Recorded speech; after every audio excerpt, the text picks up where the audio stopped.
Hey guys, it's been a while, but as always, as I try to do every year, I want to go over my top music from this year. I'm going to be going over with you both what my algorithm says my top music was, like what I actually physically listened to, and then also my personal top 5 albums and artists and like songs from the year and kind of all the more personal stuff for me. I love talking about music, as you all should know by now. So let's get into this and let's start with my Apple Music, because I don't do the Apple Rewind or the Spotify Rewind like I used to. Now I listen on Apple Music pretty regularly. It's like the only place I listen to my music on. But the Apple Rewind does not calculate your results from like the top of the year to the bottom of the year. So instead, I have an app that catalogs my music as I listen on Apple. I even imported all my old Apple stats and I'm working with them to get my Spotify hooked up to it too, so I can have like my lifetime streaming history. Which, fun fact, I found out the reason I started listening to music on streaming services was because of Hamilton. All of my high school friends, my junior to senior year of high school, really wanted me to listen to Hamilton. So that is the reason that I got Spotify in the first place. Prior to that, I used to solely listen to music that I downloaded off YouTube or LimeWire.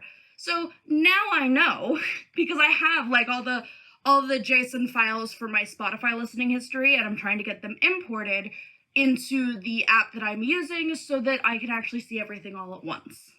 So with that app data and with the last couple of weeks of the year with me not being home and not being able to listen to music as much, it got a little weird on my music listening history. So we're gonna go from artists to albums to tracks like I normally do.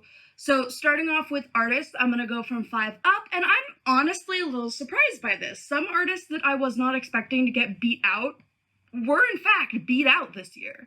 So at number 5, my top artist was 17. 17 still holding on from their lead in 2024 when I saw them in concert, and so they got a huge boost of my listening. Number 4 is Nickelback, because I had a resurgence of my love of Nickelback this past fall. I was listening to nothing but Nickelback for almost a good month there. I was also dealing with some anger and some rage for events happening in my personal life, and so Nickelback was definitely fueling that and giving me a healthy way of channeling it. That was honestly around the time I lost my voice. Gus, my younger brother, loves to say that I partially lost my voice because I was scream singing to Nickelback for that time period. So, who's to say? Coming in at number 3, surprisingly not higher given the fact that I saw him in concert, is Key. He held out at number 3. I think he was very, very close to getting into the number 2 place, but he didn't quite make it. And the reason he did not make it into the number 2 place is because I refound my love for Bepse. And BTS took my number 2 most listened to spot. I don't think BTS has been anywhere in my top 5 since I first got into K-pop a decade ago. Like, I don't think they've been up there since then. So it was kind of weird for me to have BTS in my top 5 this year. And honestly, I know the reason why BTS made it up so high. So when I first got into K-pop, both of the girls that I used to date are who got me into K-pop. And we had a kind of fanatical obsession with it when we first got into it. I was not a good K-pop stan for my first couple of years as a K-pop stan. And so I very much had groups and certain idols tied to my exes. BTS was one of the like core groups that was tied to those two. But it has been a decade now, and I have actually really finally gotten over those 2 relationships.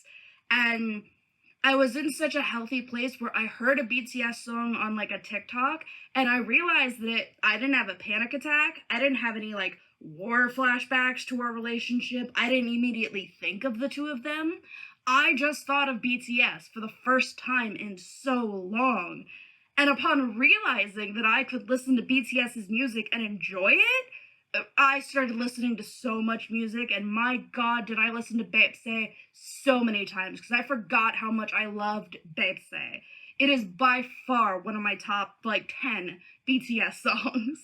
Now, being BTS was one of my OG groups in K-pop, I am not gonna try to get tickets if they do end up going on tour this year, next year.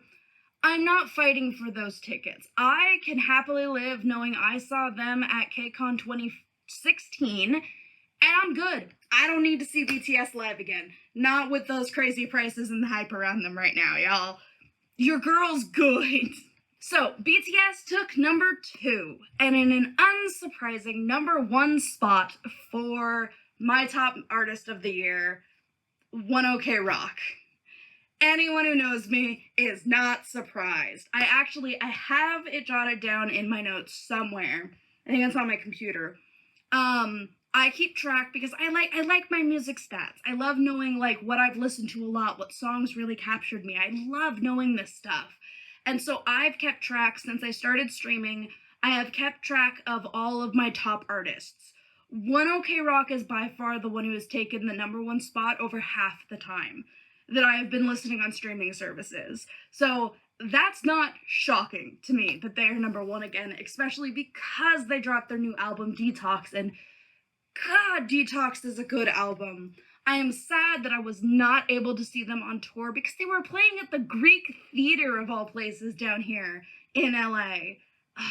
That would have been a dream concert, but we did not have the money to go. So instead, One OK Rock continuously is my number 1 artist. There have been a few outlier years here and there, like in 2024 when it was 17, but last year, or like 2025, One OK Rock.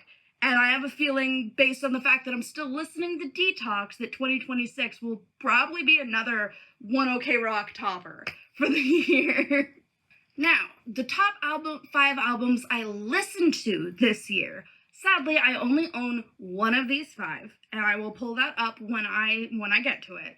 But I'm really sad that I don't own more of them. But it is what it is. Albums are expensive, and money's been tight on my end. We'll get into that in a personal reading. This is a reading in a personal video later with some updates. So we're gonna start at the bottom. I guess since 17 was my 5th top artist listened to, it makes sense that this album is in my top 5. This is why I like my listening stats, because I didn't think this would be that high up, but Happy Birthday did make it to number 5 on my top albums list. And I'm trying to think because it honestly may have been a combination of June and S.Coop's solo songs. Those are the 2 solo songs off Happy Birthday that I listened to the most. On top of the title track, of course. I did love the title track for that album, but yeah, I think it was honestly June and S.Coop's solos that really propelled that album up, because I know for a fact I loved June's solo. I listened to that the most, which, as an S.Coops girly, I am surprised that S.Coops was not my most listened to off that album. It was, in fact, June's solo. I adore June's voice, and I wish more people would recognize just how beautiful his voice is. In 4th place for my top albums, shockingly, probably the newest album on this list, and it did not come out long before the year ended, and it made it into my top 5 at number 4. Everyone's a Star by 5 Seconds of Summer. I love everything about this album. I used to listen to some boy bands growing up, but I was still very elitist when it came to my pop punk bands. I was that kind of a person with 5 Seconds of Summer initially. I initially called them a Green Day knockoff band when I first heard them on the scene. And then they released Youngblood, and I have been hooked on their music ever since. The way I described it back then was that it finally felt like they had settled into a genre that is completely them and less just what the industry wants them to be, which I still kind of agree with. As much as I have come to love their older music, Youngblood was the moment where 5 Seconds of Summer made themselves a staple and made themselves unique in this genre and this industry, and they have built on that with every album they have released, because they're not afraid to test different styles and everything, and Everyone's a Star is a perfect example of that. It is such a good just like not the album you would expect from a pop punk band or a punk rock band. Like, this isn't quite what you would have expected if you had heard 5 Seconds of Summer off some of their previous albums. So it is just, it's such a nice change of pace. And it's also just the boys being completely themselves, which I fucking love when a group gets to be completely themselves. Another interesting fact about Everyone's a Star, and I don't know if any other Showls will understand what I mean when I say this, but like, listening to Everyone's a Star gave me heavy Key vibes. And so Everyone's a Star came out not too long before I went to the Key concert. So while I was blasting Key's music to get pumped for Key's concert, I was also blasting most of the songs off Everyone's a Star because all of the songs have that aesthetic that Key does. It's very similar to Key's stylings in some of his songs, and it felt very fitting given his current theme for his concert and everything. So I ended up listening to both 5 Seconds of Summer and Key a lot at the same time. Now, Key's album is not the next on the list. The next on the list, number 3 for my top albums of the year, is one that came out earlier in the year, and it's honestly, shockingly, not GOT7, but yes, GOT7? JB's Roadrunner ended up being my number 3 top album. And I'm holding it this way because I have Pleasure Shop in the other side by Key because, these albums don't fit anywhere, y'all. I need them to stop making really big albums. For my sanity, I can't put these anywhere. But I adore everything about Roadrunner, and, was this technically a 2020? I know I checked. Yeah, 2020, no, this was technically a 2024 album, not a 2025 album. It came out late 2024. But I adored this album, and I'm sad that JB kind of put his own personal stuff on the side to do GOT7, while I'm still adored Winter Heptagon, and I loved everything about that album. I loved seeing JB shine in this album, and I still, like, I think Take It Easy and Cloud9 are the 2 that I listen to the most. And I found this on a whim. With the way GOT7 had to leave JYP and everything, a lot of the boys don't get, like, international distribution if they publish through Kakao Music or if they publish through a Korean publisher. They don't get as much, like, you don't see them in, like, a Walmart or a Target or a Barnes & Noble. You won't find their albums there. I know because I've looked. I have surprisingly found some of Bam Bam's older albums in some stores, but you don't find a lot of their newer stuff. Mark, I think, is doing American distribution. I think he's going through our Association for Music. And Jackson is the only one who has really great international distribution because he's based out of China. But for JB and the rest of them, they don't. So I have a K-pop store in a mall down here that I love, and I walked in. This was the only Roadrunner album they had, and it was just sitting there amid all the other GOT7 stuff. And I was like, I technically don't have the money for this, but if I don't get this now, I would have to then wait and pay shipping to maybe get it sometime else. It was such an opportunity, and I wasn't passing it up. I adore JB as a producer. I used to watch, JYP used to post some behind the scenes stuff for JB working on some of GOT7's music, some of his early solo projects. There's some behind the scenes for the JJ project stuff. I watch those almost religiously. JB's production style and the way his creativity flows reminds me a lot of myself, and I found a lot of inspiration when I was in my music program classes through JB. So owning one of his solo works is so important to me, and I hope that we get more archive projects from him. I loved Roadrunner, but I want more. And it feels in line with the fact that I have my Pleasure Shop album in with JB's. The next on the list is Key's album. Number 2 is Hunter. I loved Hunter. I've gushed about the album on here. I've gushed about Key. Key is the artist of the year for me personally because seeing him in concert was so amazing. If you guys want to hear more about that experience, you can check out that video. It's already up, as well as my reaction to the Hunter MV, and I think I do have my reaction to the album up as well. But just, I love the Hunter album. Getting it in the States is hard because SM is not... SM doesn't care as much about certain artists as others, and they don't push for international distribution like they do for some of their other artists. And Key is definitely one they do not push for international distribution for. Finding his Pleasure Shop album, I found that at the same K-pop store. I found SHINee's Hard album at that K-pop store, because those are like the only places I can find SHINee's stuff. SM doesn't care as much about them. Like, you can go into a Target and very easily find anything NCT related, or anything, when Red Velvet was still, like, bigger, you could find them more easily, but, like, SHINee's never gotten that kind of distribution, and it sucks. So I probably won't ever own a lot of the Keys albums that I want to own, but I loved Hunter, and if I get the opportunity someday, I am gonna buy it. I'm not surprised that Hunter ended up as my number 2 album, as much as I am unsurprised by my number 1 album. I'm gonna give y'all a second to guess, because yeah, it's Detox by 1OK Rock. I am obsessed with it. It came out in, like, January, February, so it was an early release album for me, and I have been listening to it ever since then. I mean, fucking Nasty, my god, the pilot, oh, I could gush about the lyric writing on this album for ages. I adore 1OK Rock's lyric writing style. It is one of the reasons that I love them so much. That is why they are one of my favorite bands of all time.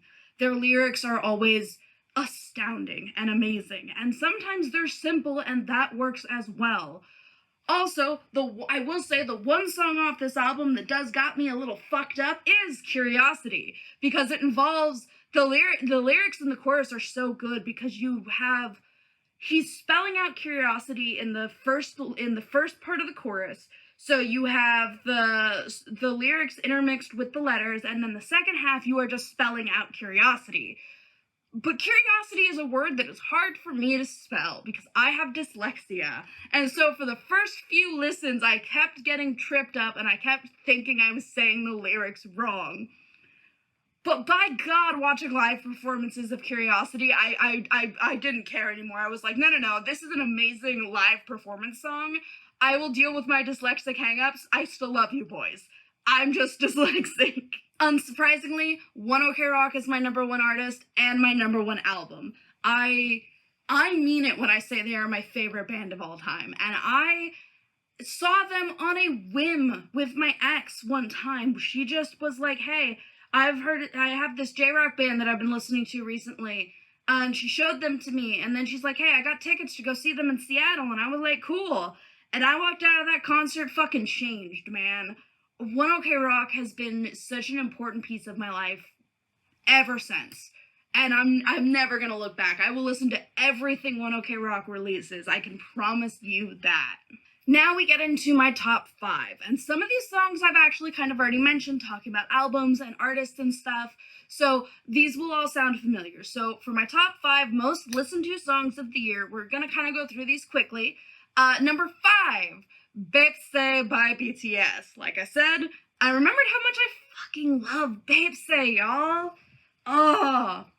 And then number 4, Take It Easy by JB. I have listened to that so much. Oh my god.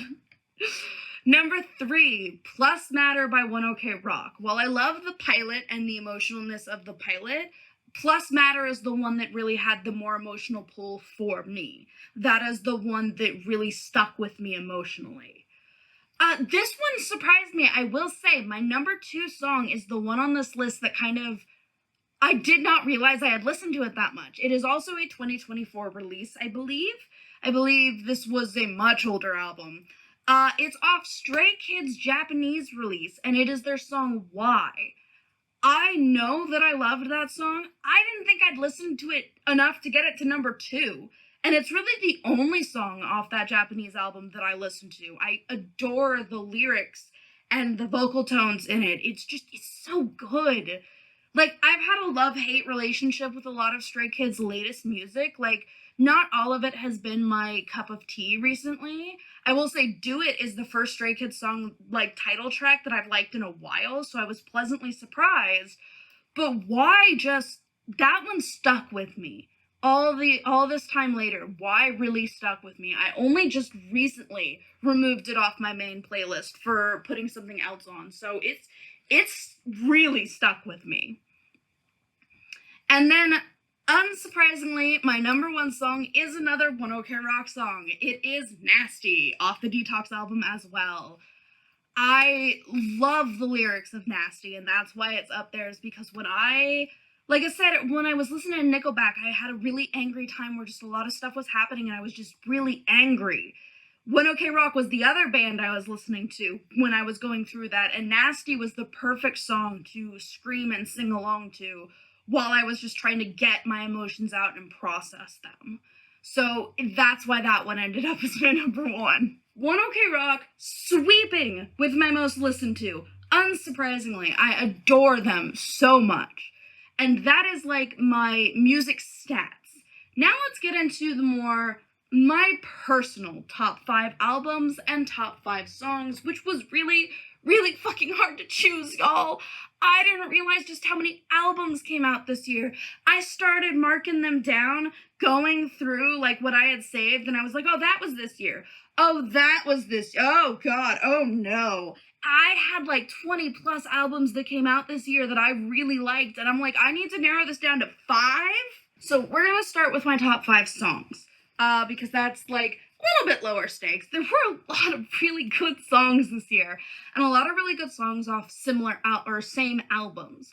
So I tried to make sure that my top 5 songs didn't repeat any artist or any albums. There were so many good songs that I had to pick 5 songs and 3 honorable mentions. So we're going to start with the honorable mentions and then go up from there. We'll start with the honorable mentions, and I think I said I was going to do these in alphabetical order. There's no real hierarchy for my top music. It's just, really like these songs. So my honorable mentions are Demi Lovato's Sorry to Myself. I found this one later in the year, much after the album had already come out. I do love the album. Another honorable mention is SHINee's Poet Artist. I am a Showl. I have been for, honestly, SHINee is what got me into K-pop a decade ago. It was me hearing Lucifer off my ex's phone speaker at a Halloween party in 2014.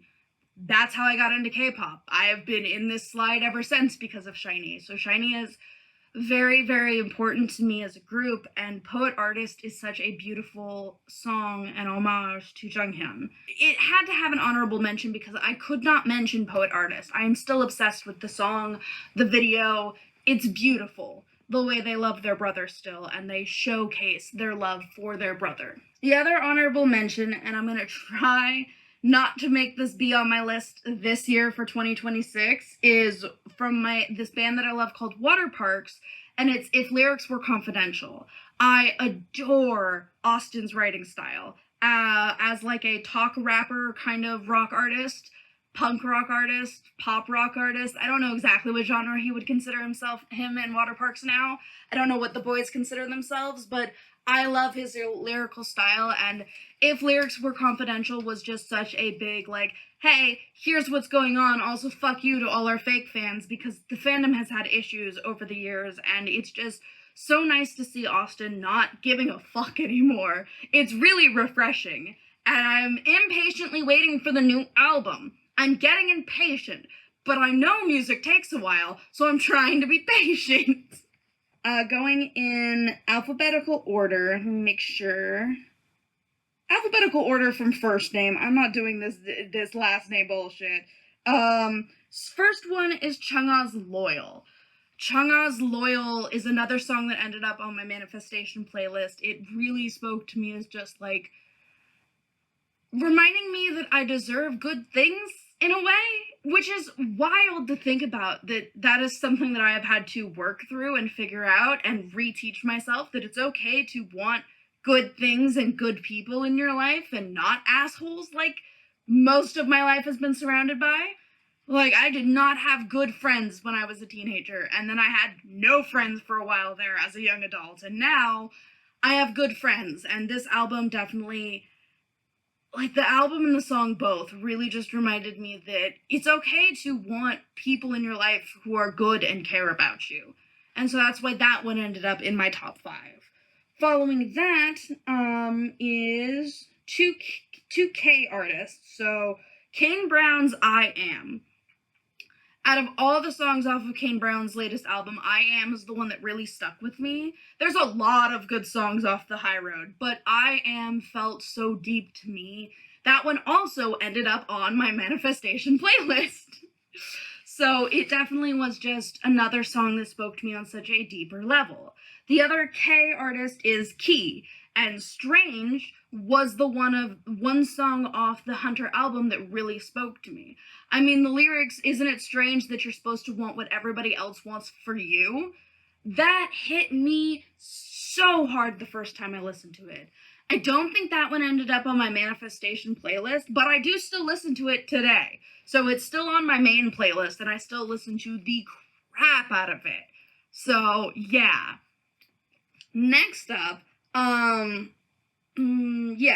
Huntrix's What It Sounds Like from K-Pop Demon Hunters. Because yes, of course I watch K-Pop Demon Hunters. Mostly just because I want to support animation studios that are doing good animation work. Y'all have no idea. Like, I used to be an anime kid. I grew up on anime. I grew up watching cartoons and stuff, and animated films were my family's thing, so I don't talk about it much. But animation and art is something that is very important to me. And seeing an animated film that is actually touching on topics that nobody else is willing to touch on was so beautiful. And the first time I heard What It Sounds Like, I got literal chills all across my body. For the first, probably month after hearing the song, I could not sing along to it without crying. That is how much it impacted me and how much I felt for those characters. Like, I think the beautiful thing about K-Pop Demon Hunters is the fact that the way they describe the demon marks is so ambiguous that anyone can put their struggles in that context. They leave it so open-ended for interpretation that everyone gets something out of it. And that was fucking beautiful to me. You haven't seen that in an animated film in a while. And so it was mind-blowing, and the music was amazing, but What It Sounds Like is the one that really stuck with me afterwards. It is still just such an amazing song, and it makes me feel like such a deep level of emotions when I listen to it. I love it so fucking much. The last song on my top 5 is one that I have mentioned previously in this video, and that is The Pilot by 1OK Rock. Out of all of the songs off the album, Plus Matter and The Pilot were the two, lyrically and emotionally that stuck with me. But the reason I chose The Pilot for my personal top 5 song off the album is honestly because, once again, similar to with Sorry to Myself by Demi Lovato, the lyrics hit a personal point. There are some lyrics in there that just ring a little too close to home, a little too true for some of the situations that I went through, a little too personal, like, oh, this song feels like it's about me kind of thing. That is why I chose The Pilot. And I'm not the only one who feels that way. One of my other friends, Nina, she also adores The Pilot. That is one of her favorite songs off the Detox album. And so that made it even better for me, because it's like both me and my friends, me and all of my friends that I'm close to now have gone through some pretty bad shit in our lives. And when we find a song that we can connect with from the shit that we have gone through, and we all feel a connection towards, it means so much to me to be able to share that with them, because music is so important to me that is the biggest thing for me, is being able to share songs with people. And it sucks. My thing is, whenever I hear a song that is so tragic or breaks my heart or makes me feel like the singer knows what I've gone through, it breaks my heart a little bit, because that means somebody else had to experience trauma to make this song. And I don't wish this kind of trauma upon anyone, but at the same time, it is nice to know that you are not alone in the shit that you've gone through. And that is, honest to God, one of the reasons One Ok Rock is one of my favorite bands. Because they continuously remind me that I am not alone in my trauma, and that other people are going through it or have gone through it, and we're all working our way to come out the other side. That is like my pitch for One Ok Rock songs right now. If y'all want to get into One Ok Rock, that's the pitch. Now we move into my top 5 albums, also in alphabetical order, but we're going to start with an honorable mention. Well, technically the honorable mention is still in alphabetical order. This one didn't make it into the top 5 just because there were so many other good albums this year. But given how much I've listened to it since it came out not that long ago, I had to talk about 5 Seconds of Summer. So I have the honorable mention for 5 Seconds of Summer, Everyone's a Star. I talked about it a little bit earlier, so I'm not going to go too long into it, but yeah, I adore that album and the direction Five Sauce is going. I love that they're not afraid anymore to try different genres and try different styles. I know some people in the fandom have their opinions on this album and a couple of the previous ones, but honest to God, I have not hated a single album of theirs since Youngblood. I don't even really hate any of their older albums anymore. I just adore all the different concepts and styles they have been trying and the fact that they enjoy their music.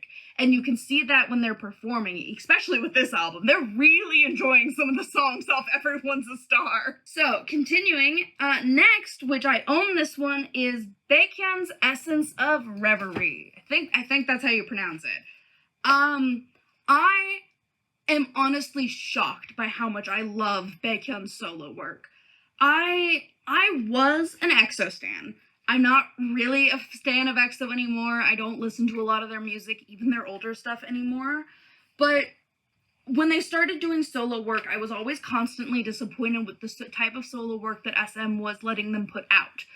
Once Baekhyun got out and got to start doing his own stuff, everything changed for me. He is by far now one of my favorite idols. Honest to God. And Essence of Reverie in particular had just several standout songs on it. I know none of them made it into my personal top 5, but that's because, like, they weren't emotionally connected songs, but they were standout in his fucking... Oh, Baekhyun's vocal tones. I could go on a rant about this boy's vocal tones and how beautiful his voice is.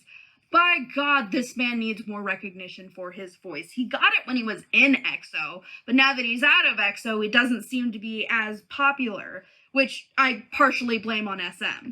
Though, I did see his surprise when he saw just how packed his US shows were. I really don't think SM allowed EXO to know how popular they were overseas. Because every time I see one of the solo members surprised by the US reception, I am just like, you boys didn't know? How could you not know how popular you were?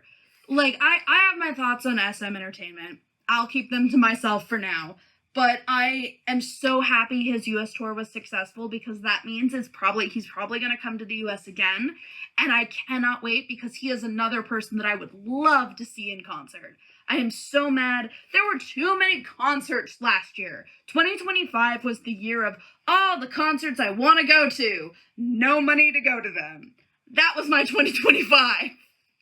So yes, Baekhyun's Essence of Reverie is by far one of my favorite albums from this year. And Chocolate, I am honestly surprised that is not in my top 5 most listened to songs.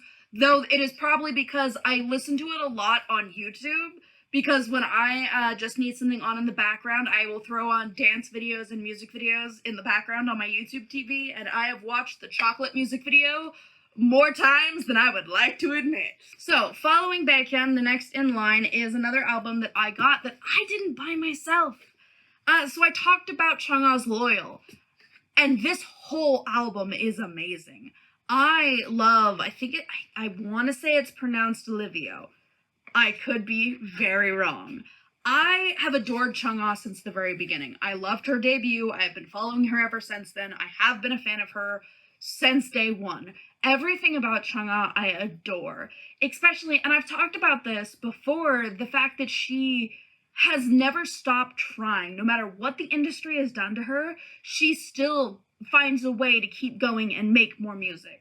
That kind of dedication to your passion it's beautiful, genuinely.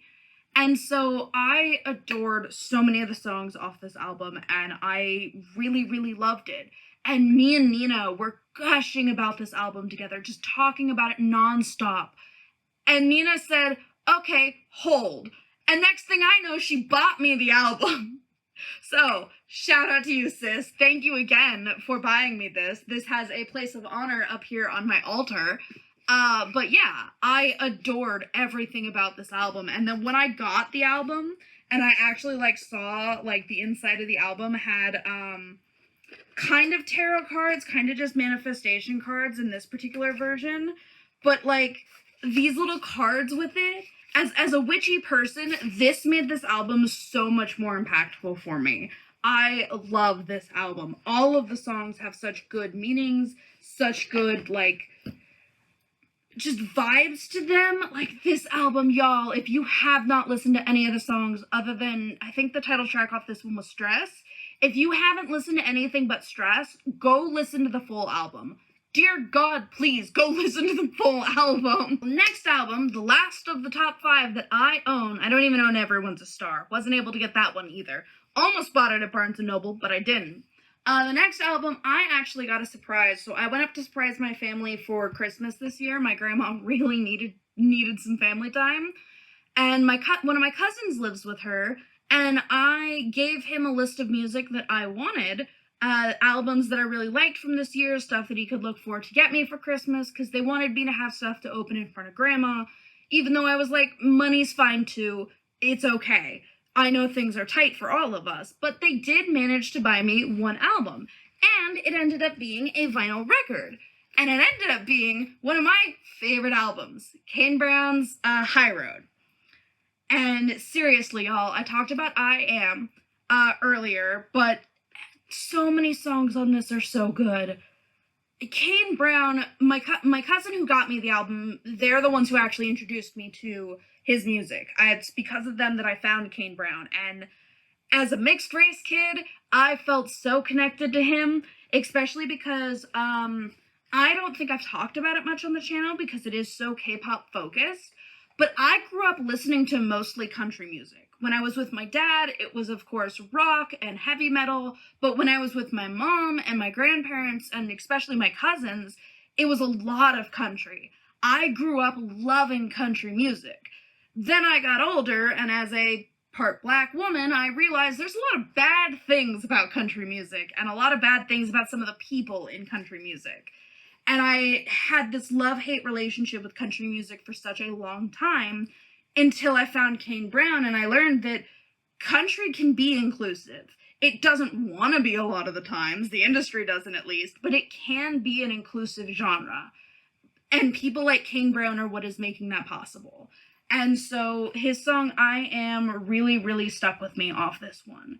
What I also love about Kane Brown's music style is one of my favorite genres of country music growing up was the more mixed country music.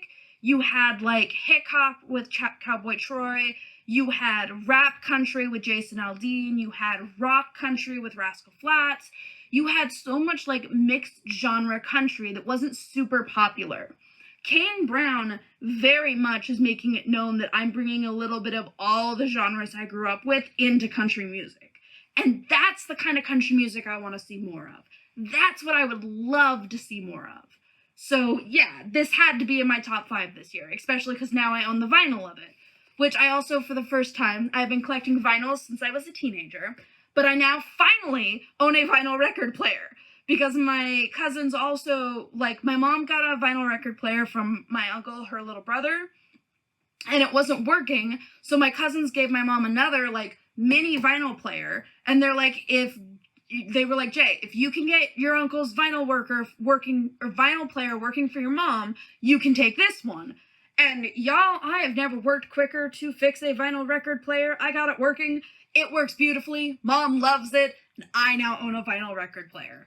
All these years of collecting vinyls, and now I can finally listen to them properly. Sadly, that is the last of my top 5 that I own, but it is the last, new album. Both of the next 2 albums you have heard, and that is Keys Hunter and 1OK Rock's Detox.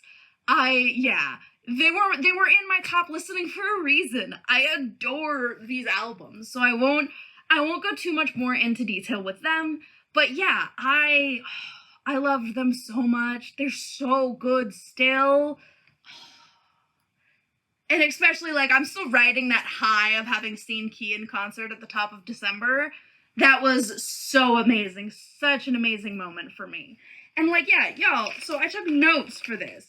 I'm not kidding when I say there were a lot of albums this year. This isn't even all of them. This is a short list. That's too many albums. I love it, but also, how am I supposed to choose? That is my music history for 2025. Here's hoping 2026 is going to be just as good for music. I know ATEEZ is doing a new Golden Hour, which looks like it's going to be harkening back to Holidays, which I'm excited about. Waterparks keeps teasing their new album that's coming out. If Austin doesn't just drop it soon, I'm gonna harass him. Not actually. Please, that's a joke, y'all. Please, no. I really want the music because the teaser tracks Austin's been giving have been so good. Oh my god, they're so good. Hunter Hayes is scheduled to have a new album in March, which I have been impatiently waiting for. And there's several other artists that I know are working on stuff, so I know there's gonna be a lot more music this year, and I am excited. Last year was such a great year for music that I cannot wait to see what this next year is going to be. So, I'm gonna try and do more reactions this year for you guys, both to K-pop and to non-K-pop if YouTube will allow it, if copyright works with me. But we'll have to see what happens. For now, that's kind of the vibes that I've been going with. If you guys want a video where I talk about all the stuff that I did not get to reacting to last year that I did listen to, it's a lot. But if you guys want to hear more about that and my opinions on some of the songs that have come out recently that I just hadn't had time to react to, comment down below, let me know, just mention it. I take suggestions for videos when I can, so let me know if that's what you guys would like to see, and if you liked this video, share it with your friends, leave a like. Begrudgingly, that does help the algorithm. Subscribe to keep up to date on when my next video is gonna be, and just thank you guys for watching. I love being able to talk music with you guys, so we will definitely catch up more very, very soon.